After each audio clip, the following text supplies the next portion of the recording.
Glute medius works. Can you feel the hip going in its socket, the knee becoming aligned, and you're not falling out on your foot? Put your hand on the standing leg butt, side butt, sag, and you feel it all, and the soup is pouring out the other side of the bowl. Unsag, and now you have a beautiful pelvis resting on that femur. You've got your lower back not twisted and your sacrum not twisted, and your knee not twisted. Yep. So give it a pat and tell it it's a good. So this is tree pose. This is 94% of tree pose. The rest of it is not important.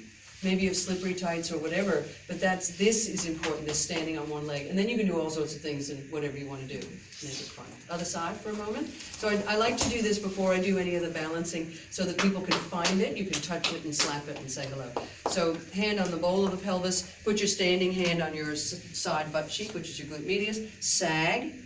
Not bending the standing leg, because sometimes people do. And then unsag. Did you say go glute medius? No. You just know how to stand up out of the floor. Sag again. Unsag. Good. Say good glute medius, like a dog. Exactly. So step forward with the right foot, step back with the left.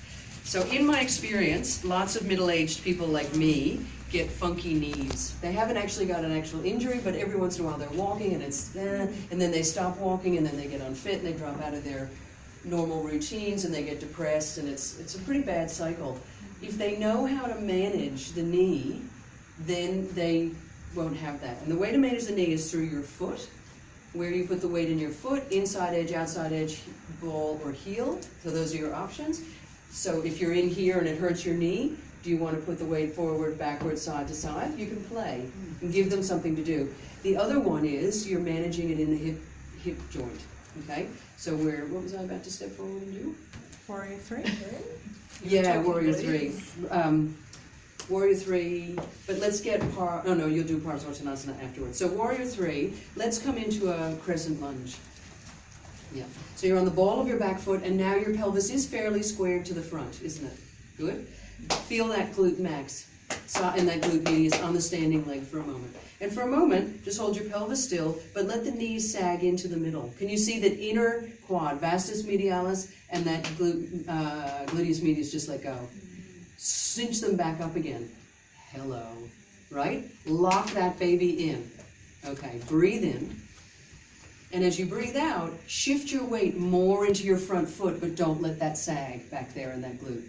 Good. Come back. If the knee hurt, then what I would do is take people between two tables or two banisters so that they feel like they can drop to their arms as soon as they can, as soon as they need to. So we went to a Bonnie Bainbridge-Cohen thing, and she talked about when you cellularly develop, your yolk sac is in front of you and your embryonic fluid is behind. So grab the big ball of your yolk sac. Because the way that, the thing I'm trying to teach you is when you come forward and then you come up, if you come into the ground and come up, your knee will be safe, okay? So what we're going to do is breathe in, and then you're going to put the ball of your yolk sac down onto the ground, bend that front knee, and then you're going to roll up onto that ball. And then roll back off the ball, and the ball just supports you on your belly, doesn't it? Put it down on the floor, and then roll up onto the ball. Now add the breathing, because I can hear nobody breathing. Breathe in. Breathe out. Put the ball down. That's it. Breathe in. Breathe out. Put the ball down. Now, look where we are. We're in Warrior 3. Touch your pelvis. Okay, put your hand on the front of the pelvis and draw your organs in. Draw that tip of the tail in. Put your hands on your side hips and don't sag into that hip. So really cinch up your glute medius. Bend your standing leg. Lift your back leg. Internally rotate your back leg. Grab the back buttock. Grab both buttocks. Yeah. Back glute max and side glute medius. Good. And then come up.